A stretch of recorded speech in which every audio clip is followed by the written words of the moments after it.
تقریر کے ذریعے، تحریر کے ذریعے، کتابوں کے ذریعے، خطابات کے ذریعے، یہ اللہ کی یاد کا سب سے بڑا مقام ہے، یہ ہر ایک نہیں کر سکتا۔ حضور علیہ السلام نے ارشاد فرمایا، ایک طرف تسبیح پڑھنے والے حضرات بیٹھے ہوئے تھے، اللہ اللہ کر رہے تھے بھی صحابہ کرام، مخلص بھی تھے، سچے بھی تھے، خدا کے ساتھ تعلق بھی تھا۔ میرے آقا مسجد میں تشریف لائے، ایک جماعت یاد الہی میں مصروف ہے، دوسری درس و تدریس میں مصروف ہے، پڑھا رہے ہیں، مسائل بیان کر رہے ہیں۔ حضور نے ارشاد فرمایا دونوں اچھا کام کر رہے ہیں، لیکن انما بعثت معلما، میں تو پڑھانے والا بنا کر بھیجا گیا ہوں۔ بیٹھے ان کے پاس ہے جو پڑھا رہے ہیں، ان کے پاس جا کر بیٹھے۔ اور یہ بھی ارشاد فرمایا، اور آب و وظائف کا لوگوں کو بڑا شوق ہوتا ہے، کبھی یہ دین کے علم والا وظیفہ یہ بھی پڑھ کر دیکھیں۔ میرے حضرت کیا فرمایا کرتے تھے، حضور قبلہ عالم سیدنا پیر علی شاہ گولوی رحمۃ اللہ علیہ کیا فرمایا کرتے تھے علم دین کے متعلق۔ حضرت شیخ الجامع مولانا غلام محمد گھوٹوی رحمۃ اللہ علیہ بہت بڑے عالم تھے، زبردست، حضرت کے ساتھ بڑا تعلق تھا، بڑی اتحاد تھی، لال جی قبلہ یہ استاد تھے۔ ایک مرتبہ عرض کیا، حضرت کتابیں پڑھا کالے ہاتھ پڑھا دل سیاہ ہو گیا ہے، کوئی اللہ کی معرفت کے متعلق کو بات فرمائیں، کتابیں پڑھا۔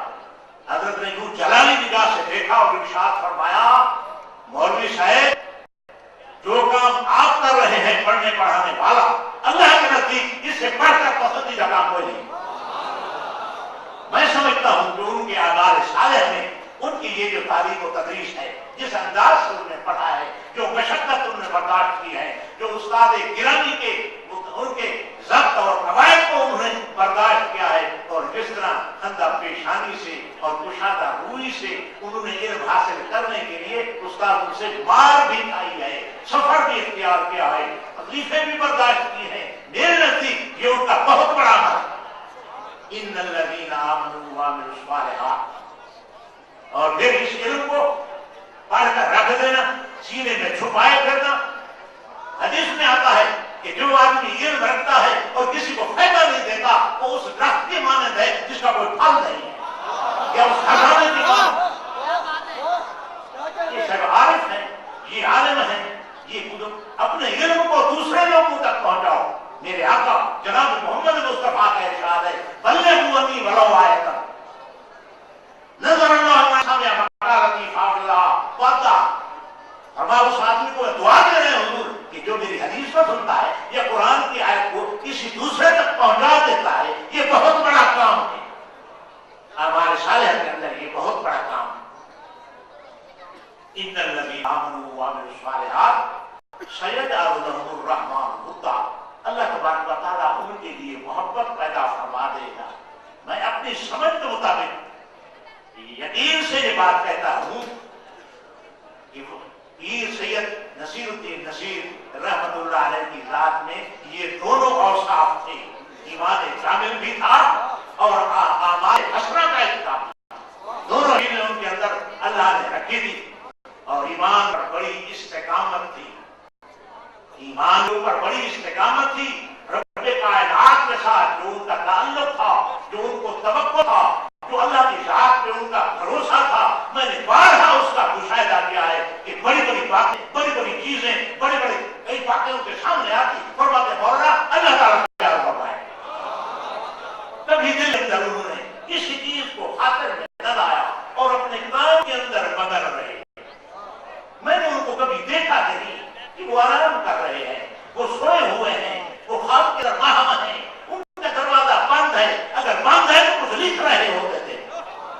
دروازہ اس وقت بند کرتے تھے جب وہ لکھ رہے ہوتے تھے، کچھ مضمون کام لکھ رہے ہوتے تھے، کسی کتاب کا حاشیہ لکھ رہے ہوتے، کسی کا مطالعہ کر رہے ہوتے، کسی کا ترجمہ کر رہے ہوتے تھے، اس وقت دروازہ بند کرتے تھے۔ ورنہ میرے کئی دفعہ ان کے ساتھ اس بات پہ تکرار ہوئی کہ آپ آرام نہیں کرتے، کبھی ملتان بھی بلاتے تھے، رات کو 2 بجے تک بیٹھے۔ میں نے کہا خدا کے لیے بے ہاتھ پر نام فرمائیں، میں نے جامعہ المعلوم میں جا کر سویرے سبق پڑھانے ہیں، اور میں بولنا آپ آرام کریں، میں کوئی کام نہیں لگا۔ تو یہ ساری چیزیں ہمارے سامنے ہیں۔ اللہ تعالیٰ نے ان کے اندر یہ اوصاف کمال رکھے تھے، اور پھر اللہ تعالیٰ نے ان کو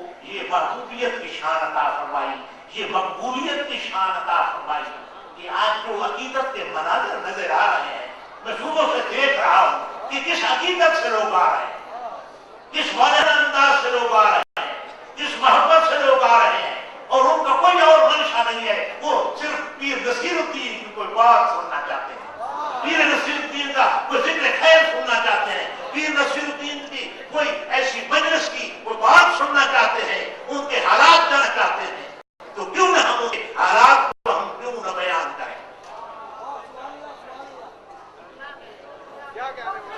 اس کا علاقہ پسند ہوتا ہے، اس کی رہائش گاہ پسند ہوتی ہے، وہ تمام چیزیں پسند ہوتی ہیں جن کے ساتھ اس محبوب کا تعلق ہوتا ہے۔ اس وقت پیر نصیر الدین نصیر رحمت اللہ علیہ کے معتقدین کا، ان کے عقیدت مندوں کا، ان کے دیوانوں کا یہ جذبہ بجا ہے جس کا وہ اظہار کر رہا ہے۔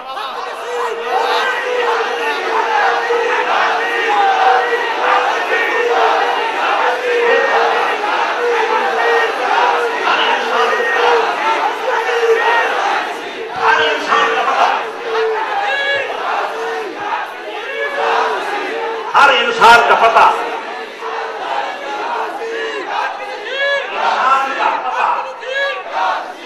انسان کا پتہ اس کے اعمال سے ملتا ہے۔ داروں کے اندر اتنا زیادہ جوش اور نہ دکھائیں، وہ بات بھی سنے کی ضرورت نہیں تھی۔ وہ خود بھی جب زیادہ نعرے لگائے جاتے تو منع کر دیا کرتے تھے، فرمایا کرتے تھے وہ بات سنو، میں تمہیں بات سنانے کے لیے آیا ہوں، نعرے لگوانے کے لیے نہیں آیا۔ کسی کے متعلق انسان کیا تصور قائم کر سکتا ہے، اس کے متعلق انسان کیا نظریہ رکھ سکتا ہے، اس کے متعلق کیا کہہ سکتا ہے، جب تک اس کے اعمال انسان کے سامنے نہ ہوں، اس کے ثمرات انسان کے سامنے نہ ہوں۔ جب ہم پیر نصیر الدین کو دیکھتے، صرف ان کے ان خطابات کو دیکھیں، پتہ نہیں دنیا بھر کا کوئی خطاب، کوئی عنوان اس بندے نے چھوڑا ہی نہیں ہے۔ جس بات پہ تقریر کی بھرپور تبصرہ کیا، 2 گھنٹے تقریر کی، 3 گھنٹے تقریر کی، اور خطاب کے اندر جتنے نشے و فراز تھے ان سب کو بیان کر کے رہے۔